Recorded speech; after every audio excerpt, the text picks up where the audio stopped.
कर ली। वैसे तो पिंकी टुनटुनी को ज्यादा पसंद नहीं करती थी, लेकिन जब से उसने अपनी बेटी को जन्म दिया तब से तो उसका व्यवहार बिल्कुल ही बदल गया। माँ, भूख लगी है, मुझे भी दूध दो ना।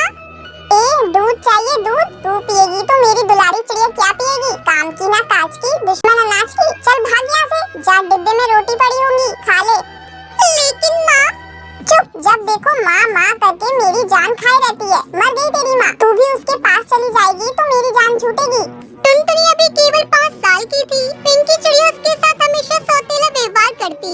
बंटी कबूतर एक व्यापारी था, हफ्ते 15 दिन, कभी कभी तो महीने भर के लिए बाहर चला जाता। टुनटुनी सुन, अगर तूने अपने पिताजी को ये बताया कि माँ मुझसे काम कराती है और पीने के लिए दूध नहीं देती, तो देख रही है इस चाकू से तेरा गला काट दूंगी। नहीं बताऊंगी माँ, नहीं बताऊंगी, लेकिन आप मुझे मारना मत। आप जैसा कहोगी मैं वैसा ही करूंगी। ये हुई ना बात। चल अब एक काम कर, मेरे लिए 1 कप चाय बना दे। माँ, पर मुझे तो चाय बनानी आती नहीं है। तू चिंता मत कर, चाय खाना मैं सब बनाना सिखा दूंगी। आखिर ये सब काम आगे चलकर तुझे ही तो करने पड़ेंगे। समय गुजरता गया और पिंकी चिड़िया के अत्याचार भी बढ़ते गए। पिंकी चिड़िया ने उसके बाजू में गर्म चिमटा लगाते हुए कहा, जब तक तेरे हाथ में गर्म चिमटे नहीं लगेंगे तब तक तेरी रोटी गोल नहीं बनेगी। मैं जल गई। मत मारो माँ, मत मारो माँ, मैं बनाती हूँ, गोल रोटी बनाती हूँ। अब आई ना अकल ठिकाने। 1-2 गरम चिमटे और लगाऊंगी ना, बिल्कुल चांद सी गोल रोटी बनाने लगेगी। हाँ। टुनटुनी चिड़िया रोते हुए बोली, नहीं माँ, देखो मैंने अभी बिल्कुल गोल रोटी बनाई है, पर मेरे हाथ जल गए हैं, बहुत दर्द हो रहा है माँ। ज्यादा नाटक करने की जरूरत नहीं है, समझी? जल्दी कर और स्कूल चली जा। और खबरदार, अगर किसी को ये बात बताई तो। नहीं बताऊंगी माँ, रोटियाँ बना दी है, अब मैं स्कूल चली जाती हूँ। हाँ ठीक है, जा। और स्कूल में सो मत जाना, कहीं वहाँ कहे कि माँ ने सुबह सुबह 4:30 बजे जगाकर खाना बनवाया था। ऐसे ही समय गुजरता गया। अब की बार बंटी कबूतर बहुत दिनों में वापस आया। वो अपनी दोनों बेटियों से बोला, बेटी तुम दोनों मेरे पास आओ, देखो मैं तुम दोनों के लिए क्या लाया हूँ। दुलारी देखो तुम्हारे लिए ये नाचने वाली गुड़िया, और टुनटुनी तुमने कैलकुलेटर मंगवाया था ना, वो लाया हूँ। हाँ पिताजी, मुझे इसकी बहुत जरूरत थी। इस बार 12वीं की परीक्षा है। पढ़ाई लिखाई में तो आपकी बेटी का जरा भी ध्यान नहीं है, पता नहीं कैसे पास होगी। ये कैलकुलेटर से क्या गणित जोड़ेगी? इसे तो पूरे दिन गिट्टे उछालने से ही फुर्सत नहीं, इसलिए ये कैलकुलेटर दुलारी को दे दो। उसकी भी तो 8वीं की परीक्षा है इस बार। ये क्या सुन रहा हूँ टुनटुनी, जब भी आता हूँ तुम्हारी शिकायत सुनने को मिलती है। पढ़ना है तो पढ़ो, वरना अगले साल ब्याह कर दूंगा। एक दिन पिंकी चिड़िया ने कहा, टुनटुनी जरा मेरे लिए खिचड़ी बना दे, तब तक मैं थोड़ा आराम कर लूं। टुनटुनी खिचड़ी बनाने लगी तो अचानक से खिचड़ी जल गई। पिंकी ने जब खिचड़ी देखी तो वो जोर से चिल्लाई, टुनटुनी तूने खिचड़ी जला दी, अब जब मैं तुझे जलाऊंगी ना तब पता चलेगा। पिंकी चिड़िया ने गर्म पानी टुनटुनी के ऊपर डाल दिया। टुनटुनी तड़पती रह गई। बस करो माँ, बस करो, अब और बर्दाश्त नहीं होता। काश आज मेरी माँ जिंदा होती। तो चली क्यों नहीं जाती अपनी माँ के पास? कब तक मेरी छाती पर मूंग डालती रहेगी? जंगल में कालू नाम का कौवा था जो अक्सर टुनटुनी को परेशान देखा करता था। एक दिन उसने टुनटुनी से पूछा और टुनटुनी चिड़िया ने उसे सारी बात बता दी। क्या सीमा है तुम्हारी? इतना जुल्म कोई किसी के साथ कैसे कर सकता है? तुम अपने पिताजी को क्यों नहीं बताती है? पिताजी बाहर रहते हैं, अगर मैंने उन्हें सब बताया तो वो अपना काम कैसे कर पाएंगे? चिंता के मारे मर जाएंगे। वैसे भी अब तो इन सब बातों की आदत सी हो गई है।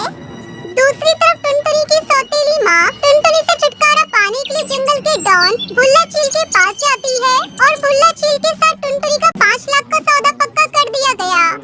कल जब दुलारी और टुनटुनी स्कूल से आ रही होंगी तब तुम उसे किडनैप कर लेना, और हाँ मेरी दुलारी को कुछ नहीं होना चाहिए। अगले दिन स्कूल से लौटते समय जब टुनटुनी और दुलारी चिड़िया वापस आ रही थी, कालू भी उनके साथ था। तभी बुल्ला चील उसके साथी ने टुनटुनी की बजाय दुलारी चिड़िया को उठा लिया और उसे गाड़ी में डालकर ले गए। क्या तुम उन्हें जानती थी? नहीं, मैंने उन्हें पहले कभी नहीं देखा। अब क्या होगा, ना जाने क्या करेंगे वो दुलारी चिड़िया के साथ। वो दोनों गाड़ी का पीछा करते हैं। दीदी मुझे बचा लो, दीदी मुझे बचा लो, टुनटुनी दीदी मुझे बचा लो। कालू कौवे ने उन गुंडों की खूब धुनाई करी और टुनटुनी ने पुलिस को खबर करी। पुलिस ने उन्हें पकड़ लिया। गुंडों ने पुलिस को बता दिया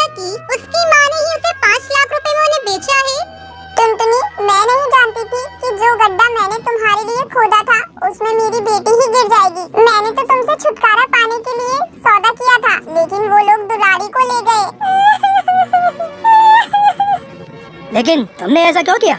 क्योंकि ये मेरी सौतेली बेटी है, मैं इससे नफरत करती थी, लेकिन आज इसी सौतेली बेटी ने मेरी दुलारी को बचा लिया, वरना आज ना जाने क्या हो जाता।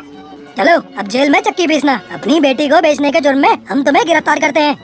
नहीं सर, मैं अपनी माँ के खिलाफ कोई केस नहीं करना चाहती, जैसी भी है मेरी माँ है। देखा आपने, जिस सौतेली बेटी को आप नर्क में ढकेल रही थी वो आपका बचाव कर रही है।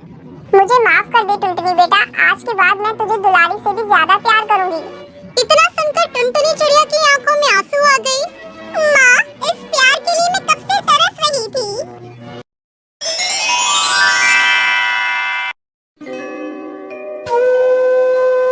राजस्थान नाम के गांव में टूनी नाम की एक चिड़िया रहती थी। उसकी दो बेटियां थी, एक का नाम टुनटुनी था और दूसरी का नाम पिंकी था। पिंकी जब छोटी थी तब उसकी माँ गुजर गई थी, जिसके कारण उसके पिता टुन्नू ने दूसरी शादी कर ली, पर उसके पिता की भी कुछ सालों में बीमारी की वजह से मौत हो गई। इसलिए माँ बाप न होने की वजह से पिंकी के मन में उसकी माँ और बहन के प्रति प्रेम उत्पन्न नहीं हो पाया। पिंकी और टुनटुनी चिड़िया के बीच हमेशा झगड़ा हुआ करता था। टूनी चिड़िया रोज ये सब देखकर बहुत चिंता में रहती थी। ऐसे ही एक दिन टूनी इन दोनों के लिए गरम गरम खिचड़ी बनाती है। टुनटुनी, पिंकी, जल्दी आओ, तुम दोनों खाना खा लो। हाँ माँ, आ रही हूँ। हाँ माँ, मैं भी आ रही हूँ। तब तक आप लोग कमेंट पे बताएं 230 - 67 कितने होते हैं। ऐसा कहकर दोनों बेटियां वहाँ आ जाती है और देखती है कि उनकी माँ ने उन दोनों के लिए खिचड़ी बनाई है। ये सब देखकर टुनटुनी चिड़िया बहुत खुश हो जाती है। अरे माँ, तुमने ये खिचड़ी मेरे लिए बनाई है ना, मुझे बहुत पसंद है।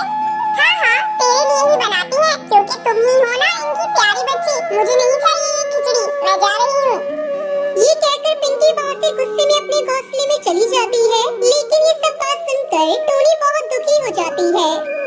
मैंने मेरे दोनों बच्चों को अलग अलग कभी नहीं देखा, तुम दोनों के लिए मैंने एक ही खिचड़ी बनाई थी। टुनटुनी, तुम खा लो बेटी। ये कहकर टूनी चिड़िया पिंकी के पास जाकर उससे कहती है, तुम दोनों में से कोई भी एक दूसरे से कम नहीं हो बेटी, तुम ऐसे कभी मत सोचो, तुम दोनों मेरी बेटियां हो। ये कहकर टूनी चिड़िया पिंकी को प्यार से खाना खिलाती है। उसके बाद पिंकी और टुनटुनी चिड़िया स्कूल चले जाते हैं। दोनों एक ही स्कूल में पढ़ते हैं, लेकिन दुश्मन की तरह एक दूसरे की परवाह नहीं करते थे। ऐसे ही एक दिन स्कूल के प्रिंसिपल समर टूर के बारे में अनाउंसमेंट करते हैं। पिंकी और टुनटुनी चिड़िया भी अपना नाम देती है। दीदी, तुम भी आ रही हो ना?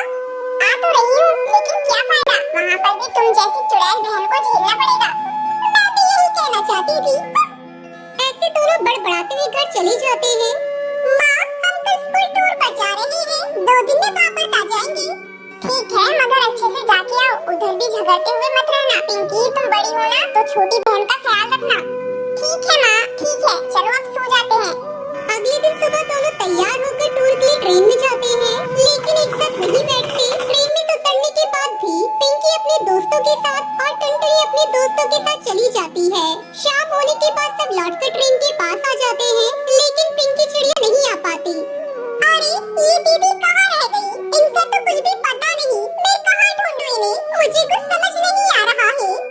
टुनटुनी चिड़िया पिंकी को ढूंढते हुए जंगल के बीच रास्ते पर आ जाती है, लेकिन पिंकी चिड़िया रास्ता भूल जाती है। पिंकी चिड़िया उड़ते उड़ते थक जाती है और एक पेड़ की डाली पर बैठ जाती है। तभी पिंकी चिड़िया का पैर फिसल जाता है और वो गड्ढे में फंस जाती है और जोर जोर से आवाज लगाती है, टुनटुनी, मैं यहाँ हूँ, मुझे बचा ले, मैं गड्ढे में फंसी हुई हूँ।